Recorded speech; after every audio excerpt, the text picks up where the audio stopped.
શ્રી સાગર ગ્રંથ એટલે કે સાતમો સાગર. સાતમા સાગર ગ્રંથની અંદર મહામતી શ્રી પ્રાણનાથજી કહે છે કે એ સોપાઈ છે 18મી, અને 18મી સોપાઈની અંદર મહામતી કહે છે કે પ્રેમ અને જ્ઞાનના જે સુખનું વર્ણન, પ્રેમ અને જ્ઞાનના સુખનું વર્ણન આ સંબંધને ઓળખવા માટે છે કે છે. જે જ્ઞાન છે, જે પ્રેમ છે, એ સુખનું વર્ણન જે કરી રહ્યા છે એ કહે છે કે આ જે મૂળનો સંબંધ છે, જે નિસ્બત છે, એને ઓળખવા માટે આ વર્ણન કરી રહ્યા છે કે આ સંબંધની તુલનામાં પરમધામની કંઈ અખંડ સંપત્તિનું વર્ણન કરું છું. મહામતી કહે છે કે આ સંબંધની જે તુલના છે એ તુલનામાં હું જે પરમધામનું જે અખંડ છે કે જે સંપત્તિ છે પરમધામની, બ્રહ્માત્માઓની જે સંપત્તિ છે એ સંપત્તિનું વર્ણન હું કરી રહ્યો છું. કે નિસ્બત જો હે સાગર કે જાને નિસ્બતી મોમીન, કહું થાય ના ગહેરા સાગર કે કોઈ પાવે ના નિસ્બંધ બિન. કે આ સંબંધમાં સાગરને બ્રહ્માત્માઓ જાણી શકે છે કે જે આ પરમધામનો જે ગૂઢ રહસ્ય મૂળ સંબંધ છે એ સંબંધને કહે છે જે પરમધામની બ્રહ્મ અંગનાઓ છે એ બ્રહ્મ અંગનાઓ જેને જાણી શકે છે કે આ સાગર એટલો અફાટ અને અગાધ છે, કે આ સાગર એટલો ગહેરો છે અને એટલી સાગરની ઊંડાઈ છે કે એ સાગર અગાધ છે. તો પરમધામના સંબંધ વિના કોઈ પણ કહેશે આ ઊંડાઈને પામી શકતું નથી, કે કોઈ આ ઊંડાઈને જો જાણી હોય તો પરમધામના સંબંધ વિના કોઈ એ ઊંડાઈને પામી શકતું નથી. તો કહું એ જોડ નિસ્બંધ કી જો દિશે નિસ્બંધ માન, કે નિસ્બંધ હક કી જાત હે જો હક વાયદત સુભાન.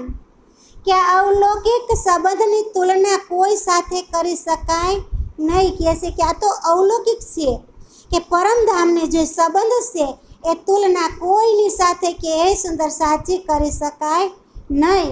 કે આ તો શ્રી રાજજી અને શ્યામાજી અને બ્રહ્માત્માઓનો સંબંધ છે. કે આ તો મૂળનો સંબંધ છે, એ શ્યામાજીનો છે, એ રાજજીનો છે, એ બ્રહ્માત્માઓનો છે, એ મૂળનો સંબંધ છે.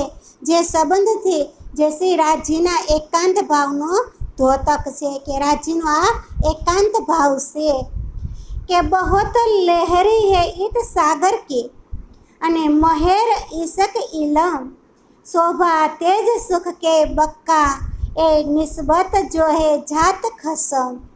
કે આ સંબંધના સાગરમાં શ્રી રાજજીની કૃપા, પ્રેમ અને જ્ઞાનની અનેક લહેરો ઉઠે છે. કે છે જ્યાં રાજજીનો, જ્યાં સાગરનો જે સંબંધ છે અને ત્યાં રાજ્યની એટલી કૃપા વરસે છે, કે એટલો પ્રેમ વરસે છે અને જ્ઞાનની તો એટલી ધારા વહે છે કે એમની લહેર ઉઠી રહી છે. શ્રી રાજ્યની અંગ સ્વરૂપા, રાજ્યની અંગ સ્વરૂપા જે બ્રહ્માત્માઓ છે એ પરમધામની શોભા છે. કે છે પરમધામની જે 12,000 બ્રહ્મપ્રિયાઓ છે, જે બ્રહ્માત્માઓ છે, આ એ પરમધામની એક શોભામાં આવે છે. કે છે શોભા છે. તેજ તથા અખંડ સુખ છે, એ તેજ છે, એ તેજ અખંડ સુખ છે. એ ઇલમ એ ઇશ્ક और નિસ્બંધ કહી જોઈએ એ તીનો સિફત માહે મોમીનો નિસ્બંધ હક કી જે. કે ઉપરોક્ત આ જ્ઞાન, આ પ્રેમ અને આ સંબંધ જેવા ત્રણેય ગુણોની શોભા બ્રહ્માત્માઓ જ સમજી શકે છે. કે જે આ 3 ગુણની શોભા છે એ બ્રહ્માત્માઓ જ સમજી શકે છે. કેમ કે બ્રહ્માત્માઓ શ્રી રાજ્યનું અંગ છે. જે બ્રહ્માત્માઓ પરમધામના છે એ રાજ્યનું અંગ છે સ્વયં શ્યામા મહારાણી, અને જે શ્યામા મહારાણીના અંગ તો સર્વે સુંદર સાથ છે. કિન પાયા ઇન જે ઇલમ કો, કિન પાયા ઇન ઇલમ કો, કિન પાયા ના એ ઈશક તો ક્यों પાવે એ નિસ્બંધ પહેલે સુરત ન પાયે હક. કે આ બ્રહ્માત્માઓ સિવાય અન્ય કોઈએ પણ આજ સુધી આ બ્રહ્મ જ્ઞાનને તથા દિવ્ય પ્રેમને પ્રાપ્ત કર્યો નથી. કે આજ તક સુધી કે આ જે બ્રહ્મ જ્ઞાન છે, જે આ દિવ્ય જ્ઞાન છે, જે આ પ્રેમ છે, એ પ્રેમને બ્રહ્માત્મા સિવાય કોઈ જાણી શકવું નથી. આથી તેવા લોકો પણ બ્રહ્મ આત્માઓના સંબંધને ઓળખી કેવી રીતે શકે? જો કોઈ દી જેણે જોયું જ ન હોય, કોઈ દી જ્ઞાન સાંભળ્યું ન હોય, કોઈ દી પ્રેમ પ્રાપ્ત થયો ન હોય, એવા લોકો જે હોય તો કહેશે એ કે આત્માઓનો જે જ્ઞાન, જે બ્રહ્મ આત્માઓનો સંબંધની જે ઓળખ કેવી રીતે કરી શકે? એ બ્રહ્માત્માની ઓળખ કરી શકતા નથી. કેમ કે તેમને પરમાત્માના રૂપની કોઈ ઓળખાણ જ નથી. તેમને પરમાત્મા રૂપે કોઈ ઓળખાણ જ નથી. તો કહેશે એ કેવી રીતે ઓળખી શકે? કે ગુંડ ભેદ હક રૂહન કે હક કે દિલ કી ભી ઓર, એ જાને હક નિસ્બંતી તો જાકો હક કદમ તલે ઠોર. કે શ્રી રાજજી અને બ્રહ્મ આત્માઓનો સંબંધના ગુણ રહસ્યો તથા શ્રી રાજજીના હૃદયમાં પ્રેમ ભાવને તેમના અંગરૂપ બ્રહ્માત્માઓ જ જાણી શકે છે. કે શ્રી રાજજીના હૃદયના જે પ્રભાવ છે, પ્રેમનો ભાવ છે, જે એમાં અંગરૂપ જે બ્રહ્માત્માઓ છે એ જ જાણી શકે. બીજો કોઈ પરમધામનો પ્રેમ જાણી શકતા નથી. કે તે સર્વસ્ય તેમના શ્રી શરણોમાં જ બેઠા છે. કે જે બ્રહ્માત્માઓ છે એ રાજજીના શરણોમાં જ બેઠા છે.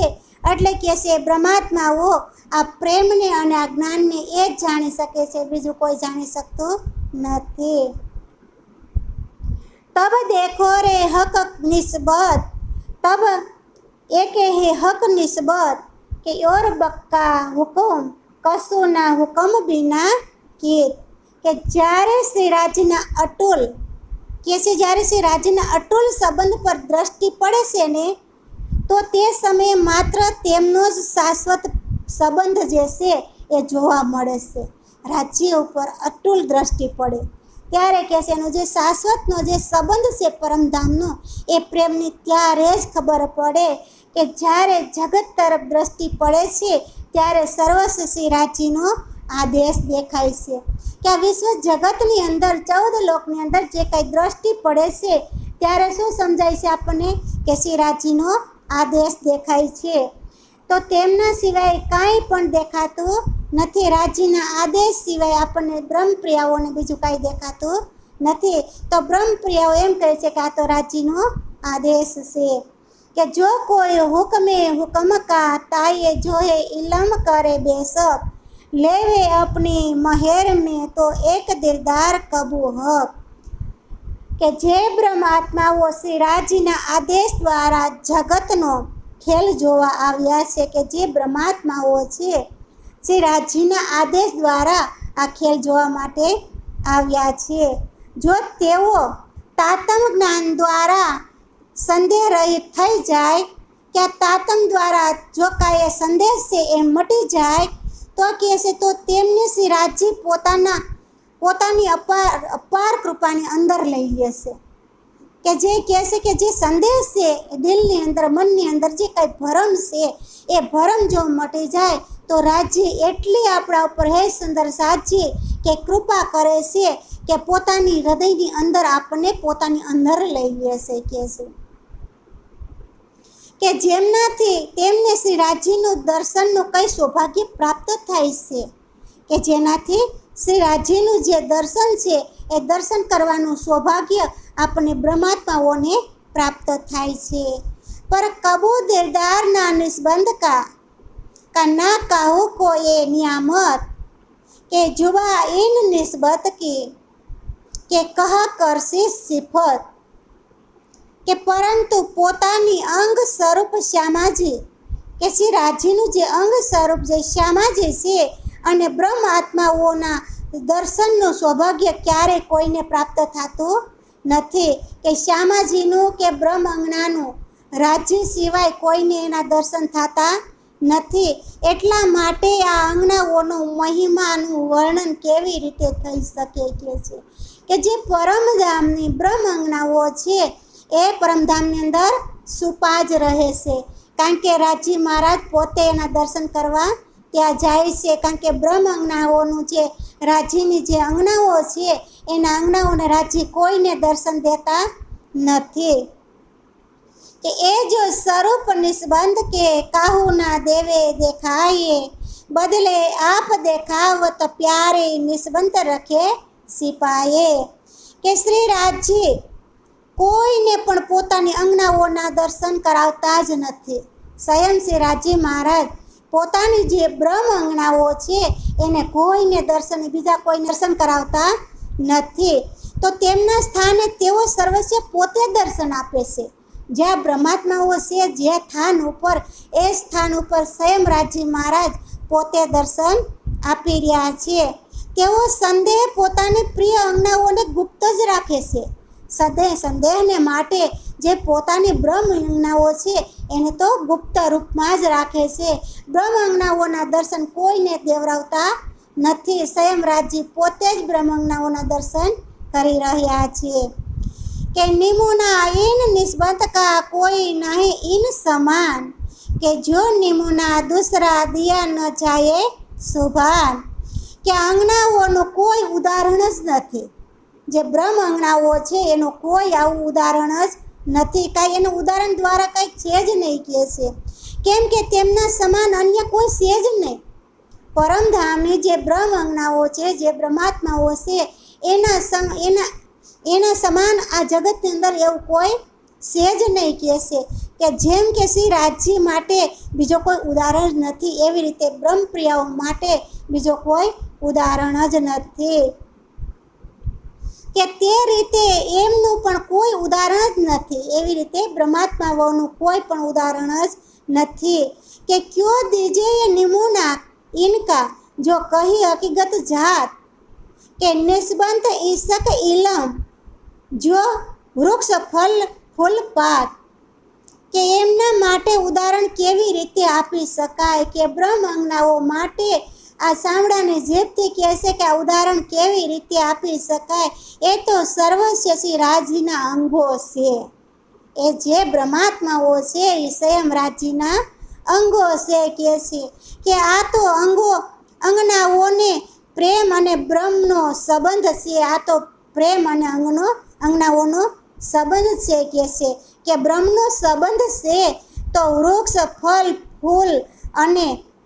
ફૂલ અને પ્રણતનો પરસ્પર હોય તેવો છે કહે છે. કે જેમ એક વૃક્ષનો અંદર ફળ લાગેલું હોય, પાંદ લાગેલું હોય, ફૂલ લાગેલો હોય, એવો બ્રહ્માત્માઓનો સંબંધ રાજ્ય સાથે છે. કેમ એક જ વૃક્ષની અંદર પાંદ હોય, ડાળીઓ હોય, ફળ હોય, ફૂલ હોય, એવી જ રીતે આ રાજ્યની જે બ્રહ્માત્માઓ છે એ સ્વયં એક રાજ્ય છે. અને એમના ફળ ફૂલ ડાળીઓ એ બ્રહ્માત્માઓ છે. એ શ્યામા મહારાણી સ્વયં પોતે છે કે છે. કે સબ લગે હે નિસ્બંધ કો ઈસક ઇલમ હુકમ, ના તો કેસે ઇન જાહેર હોયે હમ તુમ ઇન ઈસક ઇલમ. કે એટલા માટે તો આ પ્રેમ, જ્ઞાન અને આદેશ આ બ્રહ્મ આત્માઓની સાથે સંકળાયેલો છે કે છે. કે આ પરમધામનો જે પ્રેમ છે, પરમધામનો જે જ્ઞાન છે, જે પરમધામનો આદેશ છે, એ કહે છે બ્રહ્માત્માઓની સાથે બધું એકતા છે. કેમ કે સંકળાયેલું બધું છે, બધું બ્રહ્માત્માઓ જ જાણે છે. પરમધામનો જે કાંઈ પ્રેમ છે એ બ્રહ્માત્માઓ જાણે છે. પરમધામનું જે કાંઈ જ્ઞાન છે એ પણ બ્રહ્માત્માઓ જાણે છે.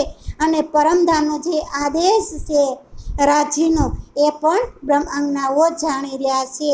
નહીં તો અમારે તથા તમારા અવતરણની શાશ્વત પ્રેમ અને તાતમનું જ્ઞાન અવતરણ કેવી રીતે થઈ શકે.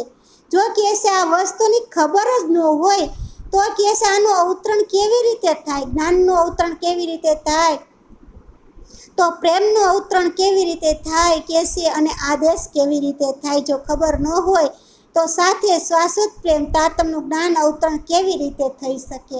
નહીંતર તો કે આ તાતમનું જે જ્ઞાન છે એ કેવી રીતે પ્રગટ થાય. એ સબ નિસ્વંત વાસ્તે જો કશું શબ્દ ઉઠત, યા જો નજરો દેખત, યા જો કાનો સુનત. કે શબ્દો દ્વારા જે વર્ણન થઈ રહ્યું છે તે દ્રષ્ટિમાં દેખાય છે. દ્રષ્ટિથી દેખાઈ શકીએ છીએ કે શબ્દો દ્વારા જે વર્ણન થઈ રહ્યું છે એ દ્રષ્ટિથી દેખાય છે, અથવા જે શ્રવણ અંગો કાનોથી સંભળાઈ રહ્યું છે આ બધું બ્રહ્માત્માઓ માટે જ છે. કે શ્રવણ અંગોથી જેટલું કાનેથી સંભળાય છે ને, જેટલું દ્રષ્ટિથી દેખાય છે ને, એ બધું શક્ય છે બ્રહ્મ અંગનાઓ માટે જ. આજે રાજ્યે જે કાંઈ કાર્ય કર્યું છે આ સંસારની અંદર, રાજ્ય સ્વયં પોતે આ પંચભૌતિક શરીર ધારણ કરીને આવ્યા છે, તો કહે છે મારા બ્રહ્મ અંગનાઓ માટે જ હું અહીંયા જગતની અંદર આવ્યા છું, આવ્યો છું. કહે છે કે જો હાથ પાવ સુરત કે મુખ નેત્ર નાસિકા કાન યો હે સબ જીમી એક સુરત યો બાહિદત અંગ સુભાન. કે જેમ હાથ છે, પગ છે, મુખ છે, નેત્ર, નાસિકા, કાન વગેરે બધા અંગો એક જ શરીરના કહેવાય છે. આ બધાય જેટલા અંગો છે, કાન છે, હાથ છે, મુખ છે, નાક છે, પગ છે, એ બધાય આ એક જ શરીરના અંગો જેમ કહેવાય છે ને, એવી જ રીતે જે બ્રહ્મ અંગનાઓ છે એ શ્યામાજીના અંગ છે. એટલે કે છે એ બધાય રાજજીના અંગો છે. જેવી રીતે આ શરીરના અંગો છે એવી જ રીતે આ રાજજીના બધાય અંગો છે. તે જ રીતે બ્રહ્માત્માઓ આજ શ્રી રાજજી બધા શ્રી રાજજીના અદ્વૈત સ્વરૂપ છે કહે છે. એટલા માટે જે બ્રહ્માત્માઓ છે, જે પરમધામની શ્રી શ્યામાજી બ્રહ્માત્માઓ આ બધા શ્રી રાજજીના અદ્વૈત સ્વરૂપ છે, એક સ્વરૂપ છે. શ્યામા મહારાણી કે બ્રહ્મ અંગનાઓ કે રાજ્ય આમાં કોઈ જુદું છે નહીં. જેમ એક વૃક્ષની અંદરથી ડાળખા ફેલાય છે, ફૂલ ફળ આવે છે, એવી જ રીતે બ્રહ્મ અંગનાઓ છે, જે રાજ્ય છે, જે શ્યામાજી છે, એ બધા એક જ વૃક્ષનું ફળ છે, એક જ વૃક્ષ છે, એમાં કોઈ જુદા નથી. આવી જ રીતે મહામતી શ્રી પ્રાણનાથજી આપણને કહેશે કે જે નિસ્બંધનો જે સાગર છે એ સાગરનું વર્ણન આપણને કરી રહ્યા છે કે એ સાગર એટલો ગહેરો સાગર છે કે એનો કોઈ શબ્દ સીમાથી બાંધી શકાતો નથી, કે શબ્દને કોઈ મૂળ લઈ જ ન શકે, એ શબ્દને સીમાની અંદર બાંધી જ નથી શકાતો. તો કહે છે કે સાંભળાની જીભથી કેવી રીતે આ બ્રહ્માત્માઓનું વર્ણન થઈ શકે. સ્વયં રાજજી મહારાજે આ સાતમા સાગરની અંદર પોતાની બ્રહ્મ અંગનાઓની જે છુપાયેલું જે રહસ્ય હતું એ રહસ્યને અહીંયા જાહેર કરી દીધું છે. કે બોલો શ્રી પ્રાણનાથ પ્યારે કી જય.